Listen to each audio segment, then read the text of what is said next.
Hey guys, and welcome back to my channel. So as you can see, today's video is going to be some tips and tricks on how to extend the life of your hair in between wash days. A subscriber asked me if I could give them some tips and tricks on how to extend their wash day. They were only getting to about day 2 before they felt like they had to wash their hair. And I thought, why not make a video out of it? Because I used to be in that same boat.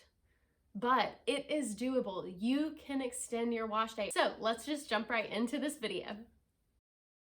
Before I start giving you tips and tricks on how to extend your wash day, I just want to let you in on kind of what my hair is like and how I came up with these tips and tricks. So I don't really have dry hair or oily hair. I kind of have somewhere in the middle, but my hair used to be super oily.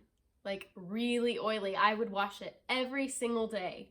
And I came across this theory, Pinteresting one day, that the more you wash your hair, the more oil your hair can start to produce because your oil glands are trying to work really hard to your hair hydrated.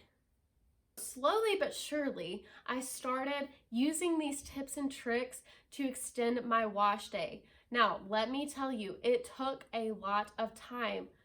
So just know that it's going to take some time, but it is worth it, I promise. Tip number 1 from me is to make dry shampoo your best friend. Now, at first, you may feel like you need dry shampoo all the time, and that is okay. The longer you go on this journey, the less you'll need to use it. I really don't even use dry shampoo on my hair anymore. Only occasionally when I really want some volume in my hair. Now, if you're on the curly girl method, then I would suggest finding a dry shampoo that doesn't have sulfates, doesn't have parabens, doesn't have silicones, all that good stuff, especially the silicones, because if you're not using a sulfate shampoo, then you cannot get the silicones out of your hair. I unfortunately cannot recommend a product from my own use because, again, I'm not really using dry shampoo anymore. But I have heard good things about the Aussie brand. I think they have a dry shampoo that is geared towards curly girls, so you might as well go check that out. And also, Not Your Mother's, I believe, are sulfate, silicone, paraben free. So if you're looking for a dry shampoo that is curly girl proof, then check those out. Tips 2 and 3 kind of go hand in hand for me, so I'm gonna do those one after the other pretty quickly. Tip number 2 is to brush your hair. Now, if you have a tighter curl pattern than me, I do not recommend brushing your hair. It's just gonna make your hair extremely frizzy. For me, it volumizes. Voluminizes? I don't know. But it does that to my hair. So it really helps me out. Also, if you do have a looser curl pattern or straight hair, it really helps to get the oils down your hair. It spreads the oils evenly, so then you have the illusion that your hair does not look as greasy, it just looks shinier. But another way to really help that greasiness not look as shiny is tip number 3. And tip number 3 is to kind of zhuzh your hair after you have brushed it. When you brush your hair down, your hair gets stuck to your head, it gets really flat. So I recommend kind of fluffing it up a little bit after you brush it. That way your hair's not completely slicked down to your head.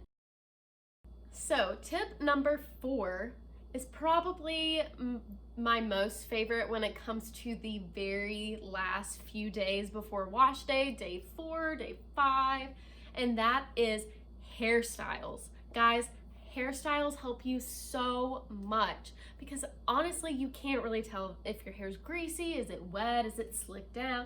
We don't know, but it will help you. So I actually have a video up on my channel right now that has 5 different hairstyles for 2A wavy hair. Honestly, you can use them on straight hair, you can use them on any type of hair, but I just feel like they look really nice in my own hair. So if you want some inspiration on what to do during those hairstyle days, then go check those out. My 5th tip is a very important one, and that is to not start out with trying to extend your wash day to 5 days. because you're gonna hate it. You are gonna get so stressed out. You are gonna have more greasy days than good days, and it's just not good for anyone. During this process, your hair needs time to adjust to the oil production that you're wanting it to have. So I would recommend, if you're at a 2-day wash, like you wash your hair every other day, or if you wash your hair every day, then go to 2-day.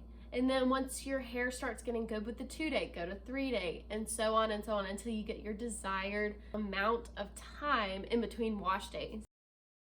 So my final tip to you, and hear me when I say this, do not stress over your hair, because it can put such a damper on your mood. I know that after having done the curly girl method, I became obsessed with it, and I was like, I gotta do this. My hair has to look flawless. Just calm down. It is a fun thing to do. Keep it fun, keep it light. If you're getting frustrated, pull back a day. If you stress out about your hair, you're going to cause more oil production. You stress out because you're having oil production, and then you get all of this oil production on top of that because of stress. Stress can cause oil production, it can cause breakouts on your skin, it can cause so many things. So don't stress out about your hair, it's just hair. Honestly, guys, I don't think that people notice our flaws as much as we notice them. So we notice that our hair is greasy, but other people really don't, unless it's like really bad. Then maybe get that under control. But most people are not gonna notice it's greasy. I'll say something to like one of my friends, I'll be like, oh, my hair is so greasy. They're like, really? It doesn't look greasy to me. Like, and these are my friends that will tell me how it is, not my friends that are like, you look great no matter what. No, these people are telling me like, I don't see it. Like, what are you talking about? When I had acne, it was the same thing. I would be like, oh my gosh, I have so many breakouts. They're like, I mean, they're like, you have some bumps, but it's not really that bad. And so, you know, we always assess our flaws and we see them for what they are, but other people, they don't sit there and pick out every little thing that's wrong with us. If they do, then we don't need them in our lives anyways. So well, guys, those are my tips and tricks on how to extend the time between your wash days. I really hope that this was helpful information to you. Let me know if you need any clarification of any of the tips, or leave a comment down below if you have any more tips on how to extend time in between your wash days. I would love to hear them, and I bet that some people would really appreciate them in the comments below. If you haven't already, please like and subscribe and turn on those post notifications down below so that you know every time I upload a new video. Well, guys, I hope you have a great rest of the day, and I will see you in my next video. Bye!